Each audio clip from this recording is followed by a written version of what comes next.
Nous sommes au ministère norvégien de la Justice et de l'Intérieur.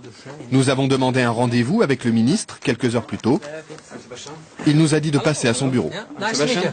Bonjour, bienvenue. Bienvenue dans mon bureau. Le bureau du ministre norvégien de la Justice et de l'Intérieur. Nommé il y a 2 ans, Knut Storberget n'a presque rien changé à la déco. J'ai juste apporté quelques photos de ma fille et aussi une œuvre d'art contemporain de mon autre fille.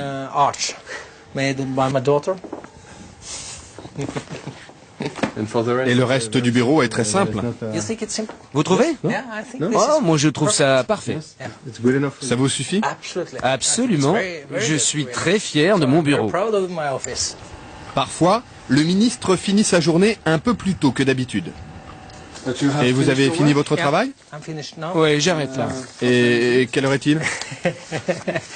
Ne le dites pas au Premier ministre, mais il est 15h15. Il est temps d'aller chercher mes enfants à l'école et à la crèche. À 42 ans, Knut est l'un des ministres les plus importants du gouvernement.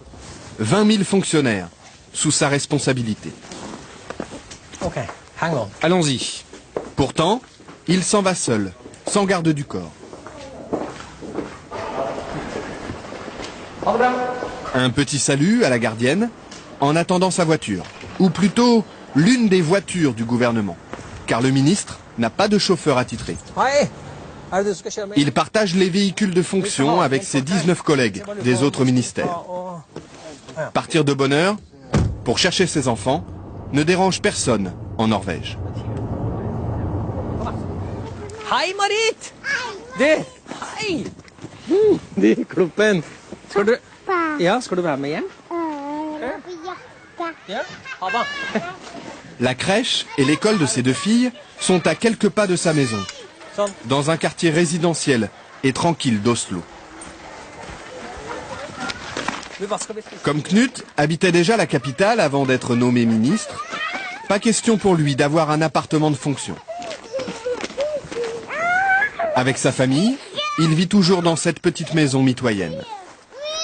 Et le grand plaisir du ministre, quand il rentre chez lui, c'est de préparer le dîner. La Norvège, un vaste royaume peuplé d'à peine 4 600 000 habitants. Monarchie parlementaire où les citoyens tutoient leurs députés et leurs ministres. Un pays riche de son gaz et de son pétrole.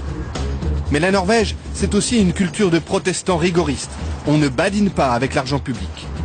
La transparence financière est un dogme, la corruption des élus, un péché capital. Et ce pays, c'est aussi celui d'Eva Joly. La juge franco-norvégienne travaille depuis 5 ans à Oslo. En France, elle a instruit l'affaire Elf et obtenu la condamnation de la plupart de ses dirigeants. Elle conseille désormais le gouvernement norvégien pour la lutte contre le blanchiment. Ici, Eva Joly est une célébrité. Pour autant, pas question de mener grand train. Elle est soumise aux mêmes règles que n'importe quel fonctionnaire. Ses déplacements, par exemple. Aujourd'hui, elle se rend en province à une conférence. Les règles disent qu'on doit faire le transport par les moyens les moins chers et les plus rapides, compatibles avec la mission. Donc, nous sommes censés marcher à pied ou... Marcher, même si la gare se trouve à 10 bonnes minutes de son bureau. Ou prendre les moyens de transport en commun. Les transports en commun, et surtout pas le taxi. Au début, lorsqu'elle revenait d'une mission à l'étranger, Eva Joly rentrait chez elle en taxi et se le faisait rembourser par l'État. Habitude scandaleuse aux yeux de la presse qui l'a vite rappelée à l'ordre. Le titre était « Eva Joly vit grassement au dos de l'État » ou quelque chose comme ça. Donc, et j'ai compris, de façon assez innocente, je peux dire, que j'avais franchi un tabou et que si je voulais prendre un taxi, je me le payais. Hi. Salut. Je suis avec une équipe de télé française là. Je leur raconte mon histoire avec les taxis. Depuis, Eva Joly dit avoir compris la mentalité de ses compatriotes. Cette intransigeance, lui apparaît comme une vertu démocratique.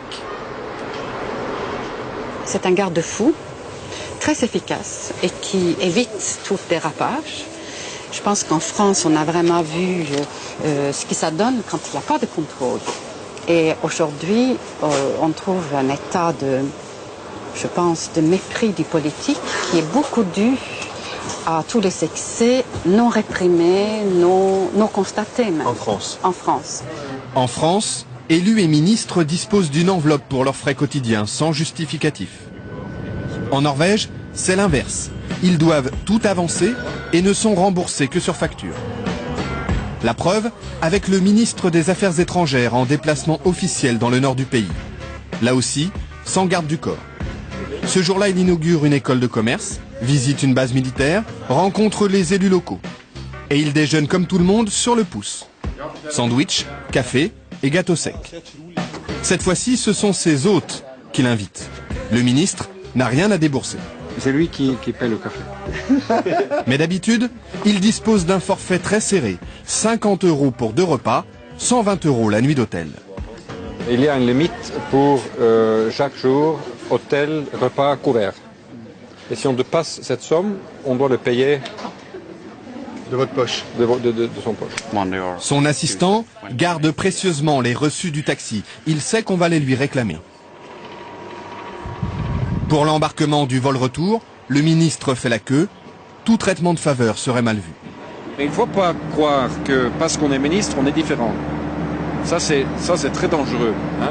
C'est faux et c'est dangereux. Au contraire, il faut montrer, à mon avis, qu'on peut vivre la vie de tout le monde, faire l'expérience de tout le monde, être proche de cette vie que tout le monde vit. Parce que ça donne à la fin une crédibilité à la politique qu'on essaye de mener.